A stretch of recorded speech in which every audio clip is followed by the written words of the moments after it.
सर्वांना नमस्कार. श्री अर्चना ह्या यूट्यूब चॅनलमध्ये मी अर्चना आपल्या सर्वांचं मनापासून स्वागत करते. आपण दरवर्षी दिवाळी साजरी करतो, पण तुम्हाला माहिती आहे का, दिवाळीचा चौथा दिवस दिवाळी पाडवा इतका खास का असतो? कारण आहे, हा सण भक्ती, प्रेम, आदराचं सुंदर प्रतीक आहे. आणि सण म्हणलं आपल्याला फक्त आनंद देत नाहीत, आपल्याला आपल्या संस्कृतीशी, आपल्या परंपरेशी जोडतात. दिवाळी सण हा जगभरात प्रसिद्ध आहे. त्याच्यापैकी चौथा दिवस म्हणजे दिवाळी पाडवा खूप त्याचं महत्त्व अनन्यसाधारण आहे. हा दिवस दिवे लावण्याचा, भक्ती, प्रेम, आदर आणि समृद्धीचा उत्सव आहे. त्या पौराणिक कथासुद्धा आहे त्याच्यामध्ये. ती कथा मी थोडक्यात तिथं सांगते. कथा बळीराजाची कथा आहे. बळीराजा हा धर्मात्मा राजा होता. त्या भगवान विष्णूंनी वामन अवतार घेऊन त्याची परीक्षा घेतली. ती परीक्षा पार पाडूनही बळीराजाने ची भक्ती अप्रतिम होती. त्याच्या भक्तीने प्रसन्न होऊन त्याला दरवर्षी पृथ्वीवर येण्याची परवानगी दिली जाते. त्यामुळे त्या दिवशी आपण म्हणतो सुद्धा, बळीराजा या, वर्षभर या. हा दिवस म्हणजे बळीराजाचं स्वागत करण्याचा आणि विष्णुभक्तीचं एक प्रतीक आहे दिवाळी पाडवा. त्याच्यानंतरचं अजून काय महत्त्व आहे, की सांस्कृतिक काय महत्त्व आहे, कौटुंबिक काय महत्त्व आहे त्याचं. दिवाळी पाडव्याला पती पत्नी एकमेकांना भेटवस्तू देतात, प्रेम व्यक्त करतात त्या आणि नात्यातील आदर वाढतात. सणाची खरी मजा म्हणजे नात्यामध्ये सामंजस्य, प्रेम, स्नेह वृद्धिंगत करणं. या दिवशी काही ठिकाणी गोवर्धन पूजा, अन्नकूट उत्सव आणि घरातील सर्व सदस्याची पूजा अर्चना केली जाते. आता अन्नकूट म्हणजे काय? ह्या अन्नकूट ह्याच्याबद्दल मी थोडंसं एक दोन वाक्य सांगते. अन्नकूट म्हणजे काय, तर विविध प्रकारचं अन्न भगवंताला नैवेद्य म्हणून अर्पण करणं. हा एक धार्मिक आणि सांस्कृतिक सण आहे. तो पाडव्याच्या दिवशी केला जातो. अन्नकूट म्हणजे काय, खरं तर अन्नाचा पर्वत म्हणजे भरपूर पदार्थाचा ढीग करून भगवान श्रीकृष्णाला अर्पण करणे. गोवर्धन अन्नकूट दिवस म्हणजेच काय थोडक्यात, तर गोवर्धन अर्चनेचा दिवस, ज्या दिवशी श्रीकृष्णाला विविध प्रकारचे अन्न अर्पण केले जाते. या अन्नाच्या पर्वताला अन्नकूट म्हणतात, म्हणजे अन्नाचा मोठा ढीग. असं मी थोडक्यात इथं सांगितलेलं की अन्नकूट कसं असतं. ह्या दिवशी अजून काय काय करायचं असतं, आपण कसं साजरा करायचा दिवाळी पाडवा मी थोडक्यात इथं सांगते. व्यावसायिक लोक म्हणजे जे व्यापारी लोक आहेत, त्यांनी हा नव्या आर्थिक वर्षाची सुरुवात मानलेला जातो. नवीन हिशोब सुरू करणे, नवीन योजनाची आखणी करणे, समृद्धीची शुभेच्छा देणे या दिवशीचा एक भाग आहे तो. लोक नवीन लक्ष्मीपूजन, खरेदी आणि व्यावसायिक शुभकामनासुद्धा दिले जातात. दिवाळी पाडव्याला नवीन वस्त्र, आपण दिवाळीला कपडे घेतो तर त्या दिवशी नवीन वस्त्र, स्नान केल्यानंतर धूत वस्त्र किंवा स्वच्छ कपडे, नवीन कपडे घालतात. अभ्यंग स्नान असतं. 4-5 दिवस दिवाळीच्या दिवशी अभ्यंग स्नान असतं. अभ्यंग स्नान प्रत्येक दिवशी स्नानाच्या अगोदर मी अजून मागच्या व्हिडिओमध्ये पण सांगितलं की आपण औक्षमन करायचं असतं आणि औक्षमन करून मग अभ्यंग स्नान करायचं असतं. या दिवशी अजून एक महत्त्वाचं म्हणजे काय, तर पती पत्नी आणि पत्नी पतीला ओवाळत असते. त्या दिवशीचं हे सुद्धा महत्त्व आहे. त्याच्यानंतर आपण ही थोडक्यात कशी साजरी करावी, की बळीराजाची प्रतिमा किंवा म्हणजे फोटो किंवा मूर्ती काही जरी असलं तरी कोणते चालतं, आपण ते चौरंगावर ठेवायची. आपली देव अर्चना झाल्यानंतर त्याचीसुद्धा बळीराजाची सुद्धा अर्चना करायची. धूप, दीप, नैवेद्य, फुलं आणि गोडाचा नैवेद्य आपण दिवाळीला केलेलाच असतो फराळाचा, त्याच्यामधला एक पदार्थ गोड पदार्थ नैवेद्य दाखवायचा आणि भक्तिपूर्वक आपण अर्चना करायची बळीराजाची. या दिवशी लक्ष्मी आणि विष्णूची पूजा एकत्रपणे केली जाते. घरातील सर्व आर्थिक साधनं, खरेदी आणि व्यावसायिक यश यासाठी देवतेची प्रार्थना केली जाते. हा दिवस अजून मी आधीच सांगितलेलं की हा दिवस पती पत्नीच्या नात्याचा प्रतीक मानलेला जातो. आणि एकमेकाला पती पत्नी दोघं एकमेकांना फुलं, मिठाई, लहान वस्तूसुद्धा आता भेटवस्तू देतात. कोणी दागिना करतात. आपण म्हणतोच ना, दिवाळीला तुम्ही काय केलेलं आहे, काय करता, किंवा दागिना घ्यायचा. पतीने पत्नीसाठी एक दागिना घ्यायचा, खरेदी करायचा आणि तो भेट म्हणून द्यायचा.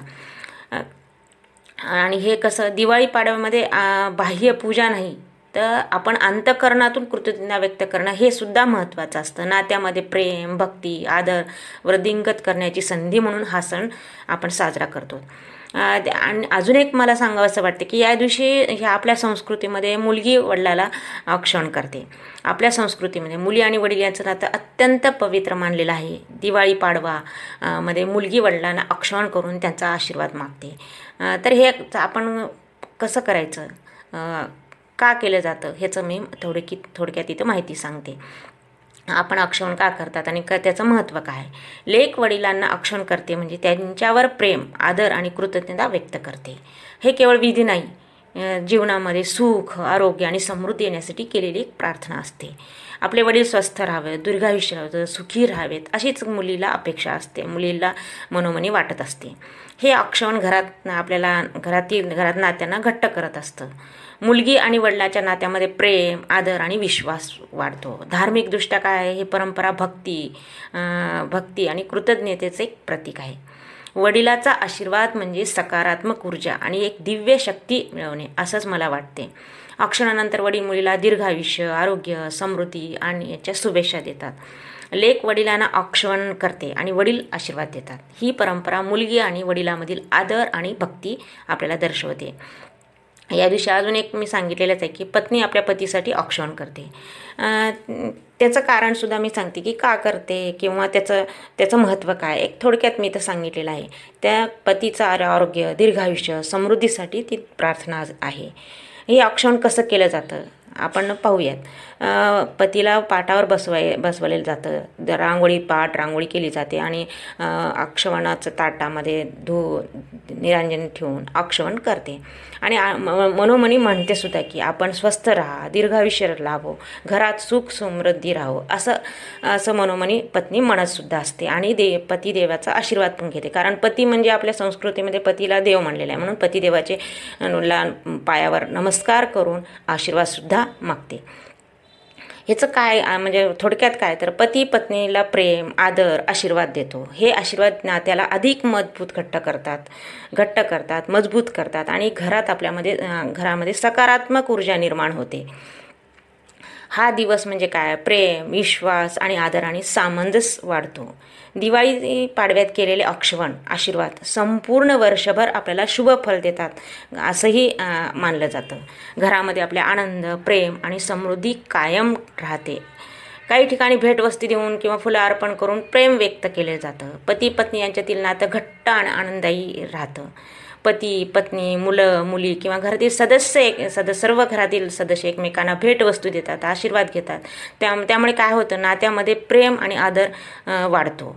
बळीराजाची, भगवान विष्णूची आणि लक्ष्मी अर्चना केल्यामुळे मानसिक शांती, भक्ती आणि कृतज्ञता वाढते.